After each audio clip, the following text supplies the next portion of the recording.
Hi friends, welcome to Jai Suja's Kitchen. இன்றைக்கி நம்ம பார்க்க போகிறது பீட்ரூட் பெப்பர் சாப்ஸு. எப்படி பீட்ரூட் நிறைய பேருக்கு பிடிக்காது, ஏன்னா அந்த ஸ்வீட்னஸ் இருக்கிறதுனாலே. ஆனால் நீங்கள் இந்த மாதிரி பண்ணி கொடுங்க, நிறைய பேர் சாப்பிடுவாங்க. கண்டிப்பாக உங்கள் வீட்டுக்கு எல்லாருக்குமே பிடிக்கும். இப்போ பார்த்தீங்கன்னா நான் ஒரு குக்கரில் ஒரு 2 ஸ்பூன் கடலை நான் ஆட் பண்ணிக்கிறேன். இப்போ நான் ஒரு 2 மீடியம் சைஸ் பீட்ரூட் நல்லா க்யூப்ஸ் மாதிரி கட் பண்ணி இதில் ஆட் பண்ணிக்கிறேன்.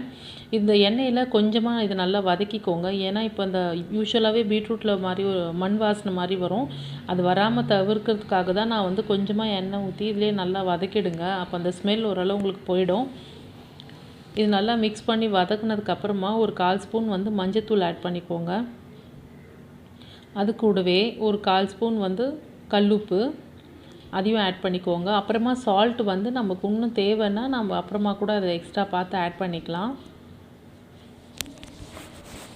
இது நல்லா மிக்ஸ் பண்ணிவிட்டு நான் இதில் ஒரு 1/2 ஸ்பூன் குழம்பு மிளகாத்தூள் ஆட் பண்ணுறேன். இதில் நான் வெறும் மிளகா, தனியா இது 2 மட்டும்தான் ஆட் பண்ணுவேன். ரொம்ப மிளகாத்தூள் போட்டுடாதீங்க, ஏன்னா நம்ம இதில் பெப்பரும் ஆட் பண்ண போகிறோம். அதனால் 1/2 ஸ்பூன் இதுக்கு கரெக்டாக இருக்கும். 2 மீடியம் சைஸ் பீட்ரூட்க்கு இது கரெக்டாக இருக்கும்.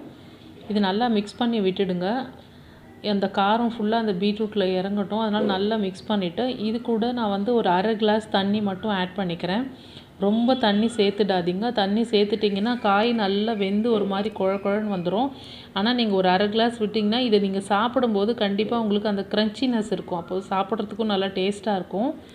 இப்போ இது நான் தண்ணி ஆட் பண்ணிட்டேன். இப்போ இது நான் குக்கர் போட்டு மூடி ஒரு விசில் விட்டு எடுத்துக்கிறேன். இது நீங்கள் பாத்திரத்திலே கூட வேக வச்சுக்கலாம். சப்போஸ் உங்களுக்கு டைம் இருந்ததுன்னா. ஆஃபீஸ் கோயிங் விமென்ஸ்க்காக தான் நான் இது ஒரு விசில் விட்டு எடுக்க சொல்கிறேன். இல்லைனா நீங்கள் பாத்திரத்திலே கூட வேகிற அளவுக்கு விட்டு எடுத்துக்கலாம். இப்போ பார்த்தீங்கன்னா நல்லா வெந்துருச்சு. நான் இப்போ ஒரு கடாயில் ஒரு 2 ஸ்பூன் கடலை எண்ணெய் ஆட் பண்ணிக்கிறேன். எண்ணெய் நல்லா காயட்டும். எண்ணெய் நல்லா காஞ்சதுக்கப்புறமா நான் ஒரு ஸ்பூன் கடுகு ஆட் பண்ணிக்கிறேன். இது கூட ஒரு 1/4 ஸ்பூன் சோம்பு ஆட் பண்ணிக்கிறேன். இது நல்லா பொரியட்டும். இதில் நான் ஒரு 5-6 பூண்டு நல்லா தோலோடு இடித்து எடுத்திருக்கேன். இது கூட கொஞ்சம் கருவேப்பிலை. இது நல்லா எண்ணெயில் பொரியட்டும். அந்த பூண்டோட ஃப்ளேவர் எல்லாமே அந்த எண்ணெயில் நல்லா இறங்கணும். இது கூட நான் ஒரு பெரிய சைஸு ஆனியன் எடுத்திருக்கேன். இதையும் நல்லா கட் பண்ணி போட்டுக்கோங்க. நீங்கள் லஞ்ச் பாக்ஸ்க்கு இது கட்ட போகிறீங்க பசங்களுக்கு அப்படின்னா கொஞ்சம் ஆனியன் மட்டும் எக்ஸ்ட்ராவாக சேர்த்துக்கோங்க. ஏன்னா சாப்பிட்றதுக்கு ரொம்ப டேஸ்ட்டாக இருக்கும் ஆனியன் சேர்த்திங்கன்னா நிறையவே. இல்லை பொரியல் சைட் டிஷ் மாதிரி சாதத்துக்கு தொட்டுக்க போகிறீங்கன்னா இந்த ஒரு வெங்காயம் இதுக்கு கரெக்டாக இருக்கும். இப்போ பார்த்தீங்கன்னா அந்த பீட்ரூட் வெந்துருச்சியே, தண்ணியோடு இதில் ஆட் பண்ணிக்கோங்க. தண்ணியை வேஸ்ட் பண்ணாதீங்க. ஏன்னா இதில் ஒரு 2 நிமிஷத்தில் பார்த்தீங்கன்னா தண்ணி நல்லா சுண்டிடும். இப்போ இது ட்ரை ஆகிடும். அப்போ கரெக்டாக நமக்கு சாப்பிட்றதுக்கு கரெக்டாக இருக்கும். இப்போ நீங்கள் லஞ்ச் பாக்ஸ் கட்ட போகிறீங்கன்னா இது ரொம்ப நேரம் தண்ணி சுண்ட விடாதீங்க. கொஞ்சம் அப்படி ஒரு பிசுப்பு தன்மையோடு வரும் பார்த்தீங்களா, அந்த ஸ்டேஜில் நீங்கள் இது சாதத்தை ஆட் பண்ணி கிளறிக்கலாம். இப்போ பார்த்தீங்கன்னா தண்ணி நல்லா ட்ரை ஆகிடுச்சு. இந்த ஸ்டேஜில் நான் ஒரு ஸ்பூன் சோம்பு ஆட் பண்ணிக்கிறேன். இது கூட நான் ஒரு ஸ்பூன் பெப்பர் ஆட் பண்ணிக்கிறேன். காரம் இன்னும் உங்களுக்கு அதிகமாக தேவை அப்படின்னா நீங்கள் இன்னும் ஒரு 1/2 ஸ்பூன் கூட ஆட் பண்ணிக்கலாம்.